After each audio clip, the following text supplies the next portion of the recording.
I'd like to continue with my father's relationships with scholars and rabbis and individuals, but here I'm going to concentrate on a few rabbinic figures, okay? And people also, a well-known Rosh Yeshiva, Rabbi Gifter, who he knew when he was a very young man. Rabbi David Shapiro was an amazing individual who went to Chicago Yeshiva. His father escaped from Russia after the pogroms, came to America in 1909, and Rabbi Shapiro was born soon after in the city of Philadelphia, I believe, and he went to Chicago Yeshiva. There, he and Rabbi Dr. Chevelle were the two brillianten, the two jewels of Chicago Yeshiva. And both of them went into Rabbanut, and both of them made works that were of significance and were helpful to people, were very educational, not only to lay people, but to rabbis and scholars. Both of them made major contributions. Rabbi Chevelle put out the Sefer HaChinuch, the Sefer HaMitzvahs from the Rambam in English, and he was very, very instrumental in spreading the works of those from the Middle Ages that I've just enumerated to you, and also the Ramban. My father once said to somebody who told me, a scholar, quite a big scholar, quite an amazing scholar, Rabbi Shmuel Schumann, who learned in Baltimore, perhaps maybe the greatest Talmud of Rabbi Ruderman, well into the 70s perhaps, and maybe even beyond, I don't know. He's still writing for him. I believe he's still alive. He's about 90-some years old. A real amazing Talmud. He was in Rabbonis for a while, but he left it. He corresponded with my father, wrote hundreds of Torah articles for various Torah papers, and put out Svarim.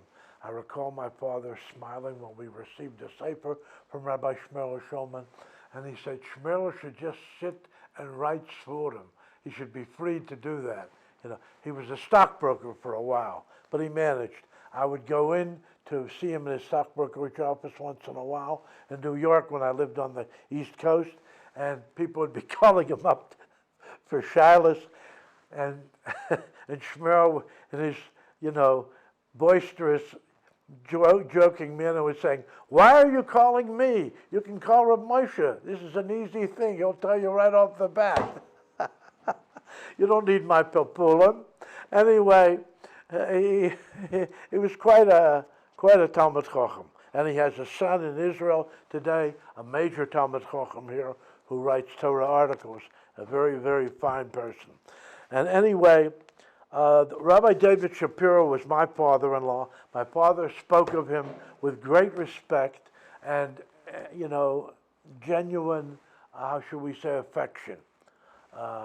He said to me 5 years before I even heard of Rabbi Shapiro and his daughter, he was reading one of the Torah quarterlies, and he said, "This man," and it was Rabbi David Shapiro, "is perhaps the finest rabbinic product in the United States of America."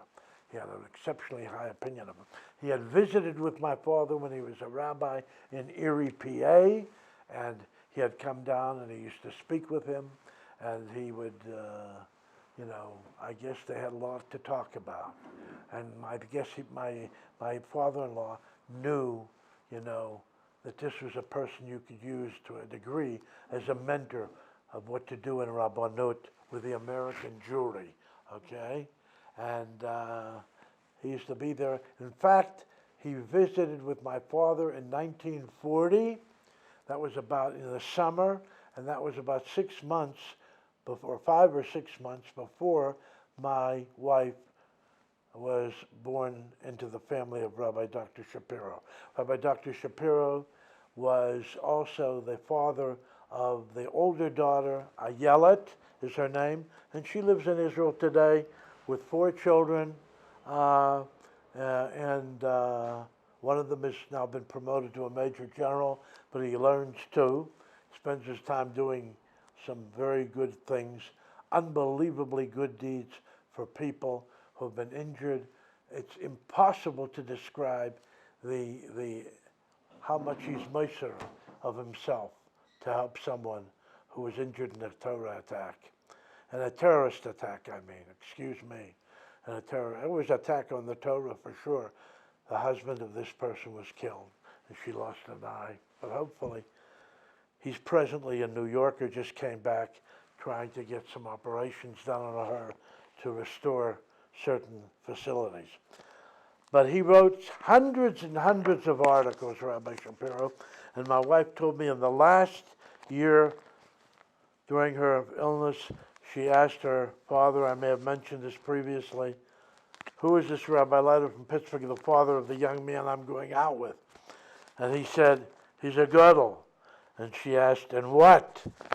And he answered, Rabbi Shapiro said, in everything. And by the way, Rabbi Shapiro, as far as Shleimus Odom, was right at the top. He knew what he was talking about. Rabbi Mordechai Gifter was a young man, took a rabbinic position. I think he was in Europe for a while, heard of my father, corresponded with him on occasion, and there are a number of letters that we have, probably maybe more than a half a dozen, maybe 10, I can't tell you for sure, in Torah primarily in Torah. And he knew that this was a very special person, and in fact I think he may have done some work for my father when my father's eyes were going out. He helped him, if I'm not mistaken, on the Tshuvas Arif. He himself had scholarly tendencies, very much so, besides his ability to be a Rosh Yeshiva, a Talmid Chacham, an inspiration to Bocharim, and there are many, many Talmidim today that pride themselves that they heard his shiurim and they were close to him. Rabbi Leiter had a relationship with Rabbi Shapiro, Dr. Chevelle, and Rabbi Mordechai Gifter Rosh Yeshiva tells. And then in addition to that, there was also Meyer Hershkowitz, who was affiliated with a Yeshiva University. I believe he wrote works on the Malbim and others, and he corresponded with my father and was asking him if he can give him any information on a variety of subjects. He was a major bibliograph. There was a bibliograph, Yehuda Rubinstein, major, way back even from Europe yet, came to the United States.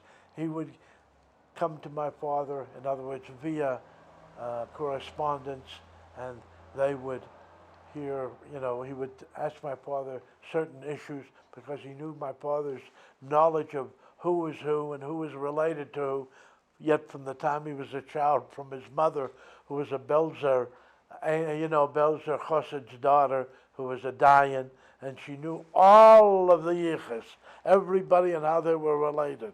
These are some of the people that my father had the good fortune to come into contact with and to encourage and then we have over here Rabbi Fischl Hershkowitz, the Klosenberger Dayan. I mentioned to you that the Satmar Rebbe said that he was not Mekana, the Klosenberger, except one thing. The Klosenberger was too much of a Zionist for the Satmar. Be that as it may. I'm sure he held of him.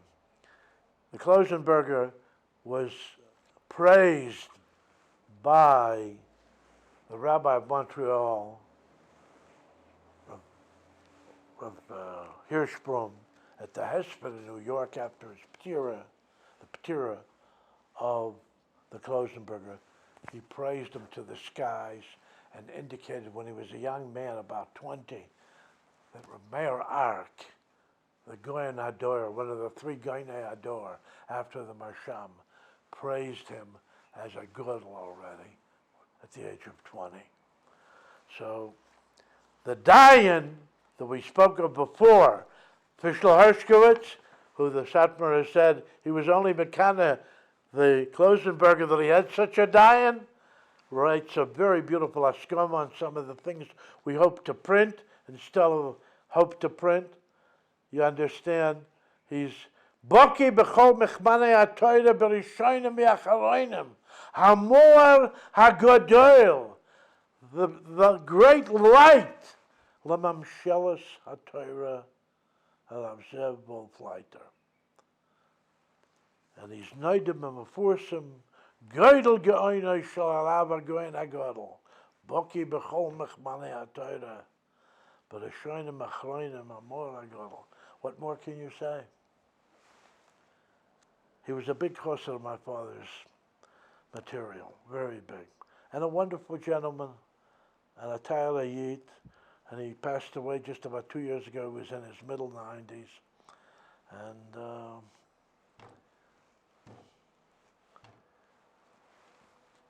there are not too many people like that. They went through a lot, and they came back. They managed to do it all. Who was Chaim Chernovitz, a bit of a maverick, writing letters to my father. Harav ha'chochem hamufla molei dover v'halocha k'moisei b'chol mokem v'halocha k'moisei b'chol mokem. He was quite a scholar himself. He put out a series on the major poskim, and I believe it was 3 volumes, and it was very, very, very big, and he showered all kinds of nice titles in his salutations to my father. Harav ha'godel b'toyre chorof u'boki molei dvar Hashem halacha, zu halacha. Okay. Similar to what he wrote in the other letter. It was a very, the halacha k'maisa b'chol mokem. Halon be'umak shel halacha. Very interesting. A man who put out these 3 volumes on the poskim of the generations, the early poskim, says the same thing in different ways about a person who is totally immersed and dedicated and makes his life work, the halacha, what the life-giving force to the Jewish people. The life-giving force to the Jewish people to remain Jewish in almost every single aspect of their life, and even discusses carbonis, etc., and things besides Hilchos Kovod Malachim. Besides that there will be a nation.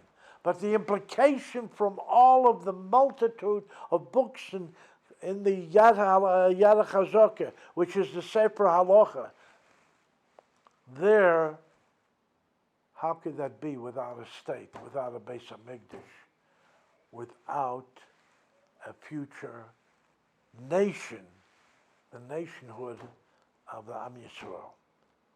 Understand? This is how he was regarded.